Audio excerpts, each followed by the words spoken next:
श्रीगुरुभ्यो नमः। हरि ओम। श्रीमहागणाधिपतये नमः। श्रीमहासरस्वत्यै नमः। श्रीगुरुभ्यो नमः। हरि ओम। वंदे शंभुमापतिं सुरगुरुं वंदे जगत्कारणम् वंदे पन्नगभूषणं मृगधरं वंदे पशूनां पतिं वंदे सूर्यशशाङ्कवक्निनयनं वंदे मुकुन्दप्रियं वंदे भक्तजनाश्रयं च वरदं वंदे शिवं शङ्करम् చల్లి నిండు దలంచి పుస్తుకముచి తన్బూనిజిన్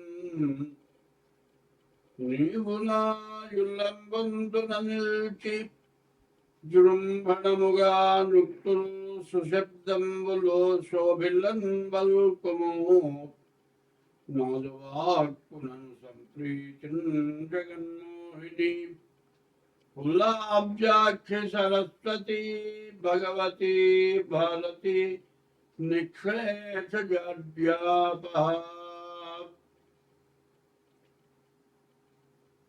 ఒక మంచి విషయం చెప్పుకుందాం.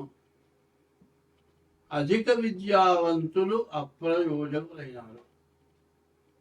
ఎందుకు పనికిరాని వాళ్ళు బాగా గొప్ప వాళ్ళైనారు.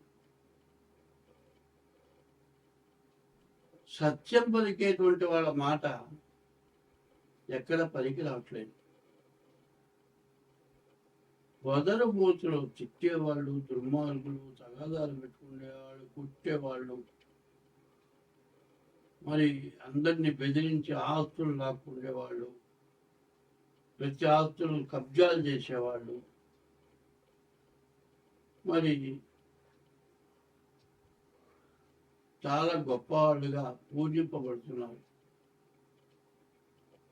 మరి సత్యవంతులు పనికిరాకున్నాయన వదలు బూతులు దేశాన్ని పాలిస్తున్నారు. స్వార్థపరులు అంటారు. ఈ స్వార్థపరులకు ఎట్లా ఉంటుందంటే వాళ్ళ కొన్ని వందల కోట్లు, వేల కోట్లు సంపాదించారు.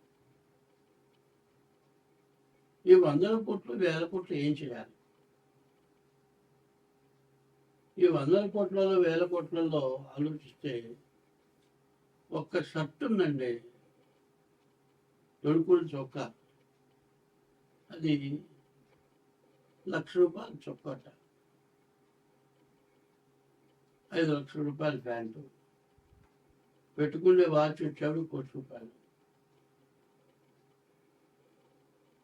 అసలు ఇది ఏమిటి? దేనికి ఎందుకు ఖర్చు పెడుతున్నాం? అదే సమయంగా సంపాదించిన డబ్బులైతే ఇట్లా పెట్టుకుంటాం. వాచ్ అని ఇప్పుడు గడియారం ఉందండి, మరి 200, 300 పెడితే కరెక్ట్ వాచ్ వస్తుంది. అదైనా టైం చూపించేది, ఇదైనా టైం చూపించేది. మరి గొప్పగా ఉండటం కోసమని ఇట్లాంటివి చేయటం ఎక్కువ అవుతుంది. మరి ఇట్లాంటి వాటి వల్ల వచ్చే ప్రయోజనం ఏమిటి? ఒకళ్ళకంటే ఒకళ్ళు ఎక్కువ చేయాలి. ఒకప్పుడు మరి జయలలిత కొడుకు పెళ్ళకి బంగారపు శుభలేఖ అదే పంచింది. బంగారపు శుభలేఖ ఒక శుభలేఖ కొన్ని లక్షలు అయిందిట. మరి ఇది ఎందుకు చేస్తున్నారు అనేది ఆలోచన కావాలి. కొంతమంది ఉన్నారు తిరుపతిలో ఏం చెబుతున్నారు, హుండీలో డబ్బులు వేయొద్దయ్యా అని చెబుతున్నారు.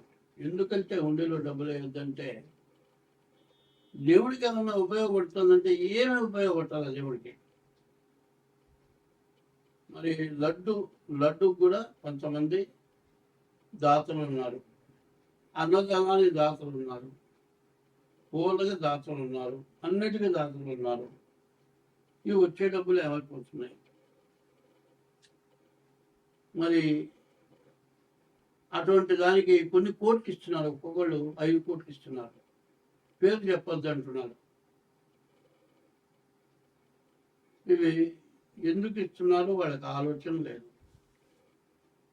పుణ్యం వచ్చేవి కొన్ని ఉన్నాయి, పాపం వచ్చేవి కొన్ని ఉన్నాయి. దానాలు ఒకటి రోడ్డు మీద నుంచుంటాడయ్యా, నా దగ్గర 90 రూపాయలు ఉన్నాయండి, ఒక్క 10 రూపాయలు ఇవ్వండి, నేను హోటల్లో బంద్ చేస్తానంటాడు. ప్రతివాడిని అది అడుగుతాడు. కానీ నిజంగా పాపం 10 రూపాయలు తక్కువ ఇందామని మనం ఇస్తాం. ఇట్లా ప్రతి వాళ్ళని 10 రూపాయలు అడుగుతాడు, పోగు చేసుకుంటాడు, ఇంటికి వెళ్తాడు. ఈ లోపల బ్రాందీ షాపు పోతాడు, ఫుల్గా తాగుతాడు, ఇంటికి వెళ్తాడు, పెళ్ళాన్ని తాగొడతాడు, కోడి తినుకుని పడిపోతాడు. దానమేమో అట్లాంటి వాడు చేస్తే దానం అట్లా అవుతుంది. మరి ఉండకూడని చోటు దానం చేస్తే, దేవాలయాల దానం చేస్తే ఇట్లా పోతుంది. పోనీ తల్లిదండ్రులు కానీ అన్నం పెడుతున్నారా? పెట్టట్లేదు. తల్లిదండ్రులు ఇంట్లో ఉండటానికి భార్యాభర్తలు ఇష్టపట్టలేదు. తల్లిదండ్రులనేమో బదార్పాలు చేస్తున్నారు. కొంతమంది ఏం చేస్తున్నారు, పెళ్లి చేసుకున్న తర్వాత భార్యతో పాటు కొన్నాళ్ళు కలిసి ఉన్న తర్వాత, 2-3 పిల్లలు పుట్టిన తర్వాత ఆమె శక్తి ఉడిగిపోతుంది. ఎందుకంటే ఒక సంతానం కలిగేటప్పటికే మరి వయసులో ఉన్నటువంటి శక్తి తగ్గిపోతుంది,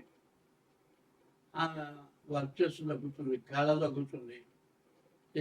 బాగాలేదు, ఇంకో దానితో పోతాడు, ఈ పిల్లాన్ని వదిలిపెడతాడు, ఈ పిల్లలను వదిలిపెడతాడు, వాడు పోతాడు, ఇంకో దాంతో తిరుగుతాడు, చివరి దాన్ని పెళ్లి చేసుకుంటాడు. ఇక పిల్ల మొహం చూడ్డు, పిల్లల మొహం చూడ్డు, తల్లిదండ్రుల మొహం చూడడు. చివరికి ఈ పిల్ల తల్లిదండ్రులు ఏం చేస్తారు, చూస్తారు. వీడి పిల్లల్ని వీడి తల్లిదండ్రులకు ఒప్పచెప్పేసి ఈ పిల్లల్ని తీసుకెళ్ళి వేరే పెళ్లి చేస్తారు. ఈ ముసలాళ్ళు కొన్నాళ్ళపడి చూస్తారు, వీడిపోతారు. వీళ్ళ వయసుడి వీడిపోతారు.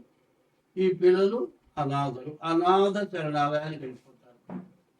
కొంతమంది ముసలివాళ్ళు అనాథ వృద్ధాశ్రమాలకి, అనాథ శరణాలయానికి వస్తున్నారు. మరి ఈ పనులు ఎందుకు చేస్తున్నారు? తర్వాత చేసుకున్న భార్య మధ్యలో వదిలేసావు, కొత్త దాంతో పోయినావు, నీ సంపాదన చూస్తుంది, నీ సంపాదన కోసం వచ్చింది అది.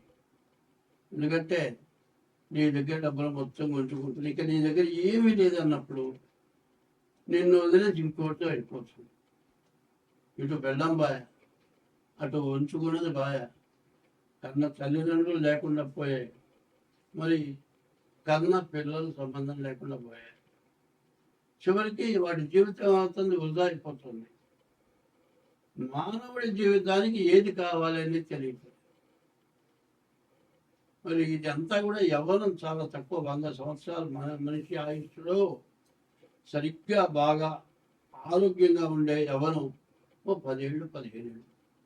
ఈ 15 ఏళ్ళ లోపల చేయడానికి పనులన్నీ చేసి జీవితాలు నాశనం చేసుకొని వాడు బజార్ను పడి అందరినీ బజార్ను పెట్టి, ఇవాళ మన వివాహ వ్యవస్థ ఇక వద్దు, నాకు పెళ్ళి వద్దు అనేటువంటి ఆడపిల్లలు, నాకు పెళ్ళి వద్దు అనేటువంటి మగపిల్లలు తయారైపోయినారు. దీనివల్ల మన భారతదేశం పూర్తిగా పాడైపోయే పరిస్థితి వచ్చింది. దీనివల్ల విపరీతమైన పాపం వచ్చింది. తల్లిదండ్రుల్ని కానీ భార్యని హింసిస్తే ఆ పాపం దేశానికి కొడుతుంది. కాబట్టి దీనివల్ల అందరం నష్టపడుతున్నాం. దీన్ని జాగ్రత్త పడాల్సిన అవసరం చాలా ఉంది. స్వస్తి. 2026వ సంవత్సరం 11వ రాశి కుంభరాశి. ఈ కుంభరాశికి శని మీనానికి వచ్చాడు. ఇంకా సంవత్సరంన్నర చాలా జాగ్రత్తగా ఉండాలి. ఈ సంవత్సరంన్నర అప్పులు తెచ్చుకోగలుగుతారు, బాగా కష్టపడతారు. 24 గంటలు కూడా తినటానికి కుదరదు. తినటం దగ్గరికి వచ్చేప్పటికి చాలా ఇబ్బంది అయిపోతుంది. తిండి మానుకొని పనిచేస్తారు. ఇదివరకు ఆస్తులు పోయే అప్పులు ఉన్నాయి, ఆ ఆస్తులు నిలబడతాయి, బాకీలు తీరుతాయి. ఈ సంవత్సరంన్నర కష్టపడ్డారంటే మీకు ఎదురంటూ లేదు, చాలా బాగుంటుంది. ఈ రాశి వాళ్ళకి మరి శని ధనాధిపతి, శని ధనాన్ని రక్షిస్తాడు. మీరు సంపాదించే సంపాదన బాకీలకే పోతాయి, బాకీలు తీరిపోతాయి, ఆస్తులు మిగులుతాయి. వివాహం కాని వాళ్ళకి వివాహం అవుతుంది. సంతానం వెంటనే సంవత్సరం తిరగకుండా సంతానం కలుగుతారు. ఈ రాశి వాళ్ళు చదువుకునే వాళ్ళకి విద్య బాగా వస్తుంది. అదే కాదు, ఉద్యోగం వస్తుంది. మీ కోరిక తీరుతుంది. విదేశాలకు వెళ్తారు. విదేశాల్లో కూడా మంచి సంపాదన సంపాదిస్తారు. భార్య మీకు పూర్తిగా అనుకూలత అవుతుంది. మరి శని బాగా ఉపయోగపడేవాడు కాబట్టి వాహనాలు కొనుక్కుంటానికి బాగా అవకాశం ఉంది. మీకు దాదాపు చెప్పాలంటే 100కి 80 వంతులు బాగుంది. 20 వంతులు ఏంటంటే రాహువు, కుజుడు, బుధుడు, కేతువు, ఈ 4 గ్రహాలు బాగాలేవు. ఉన్న వాటిల్లో 3 పాపగ్రహాలు. 3 పాపగ్రహాల్లో ఒక్క గ్రహం చాలు మనల్ని పనికి రాకుండా చేయటానికి. కాబట్టి ఏలినాటి శని చివరి భాగం సంవత్సరంన్నర, 6 సంవత్సరాలు కష్టపడ్డారు. ఈ సంవత్సరంన్నర కనుక జాగ్రత్త పడితే మీరు బయటపడతారు. మీరు తప్పనిసరిగా శివాలయానికి వెళ్ళండి. మారేడు దళాలతో శివుణ్ణి పూజించండి. ప్రతి శనివారం శనికి అభిషేకం చేయించుకోండి. బియ్యపు రవ్వ, పంచదార కలిపి చీమలకు వేయండి. తర్వాత డేట్ ఆఫ్ బర్త్ ద్వారా జాతకం చూపించుకోండి. మీకు అన్ని విధాలా బాగుంటుంది. స్వస్తి.